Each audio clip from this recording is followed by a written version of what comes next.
പ്രളയം വന്നാൽ അസുഖങ്ങൾ പടരുമെന്ന് ഇന്നെല്ലാവർക്കും അറിയാം. എന്നാൽ ഇതേ കാര്യം ആയിരക്കണക്കിന് വർഷങ്ങൾക്ക് മുൻപ് ആയുർവേദം പറഞ്ഞിട്ടുണ്ടെന്ന് നിങ്ങൾക്കറിയാമോ?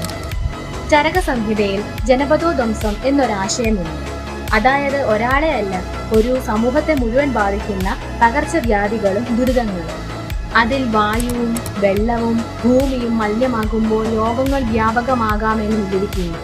ഇന്ന് പ്രളയത്തിന് ശേഷം നാം കാണുന്ന എലിപ്പനി, വയറിളക്കം, ചർമ്മരോഗങ്ങൾ തുടങ്ങിയവയുടെ സാധ്യതയും മലിനമായ വെള്ളവും പരിസരവുമാണ് വർദ്ധിപ്പിക്കുന്നത്. ഇതാണ് ആധുനിക പൊതുജന ആരോഗ്യവും മുന്നറിയിപ്പ് നൽകുന്നത്. അതുകൊണ്ടാണ് പ്രളയജലത്തിൽ ഇറങ്ങിയതിനു ശേഷം സോപ്പും ശുദ്ധജലവും ഉപയോഗിച്ച് കഴുകുക, നനഞ്ഞ വസ്ത്രങ്ങൾ മാറ്റുക, ശുദ്ധമായ കുടിവെള്ളം ഉപയോഗിക്കുക, ചെറിയ മുറിവുകൾ പോലും അവഗണിക്കാതിരിക്കുക എന്നിവ പ്രധാനമാകുന്നത്.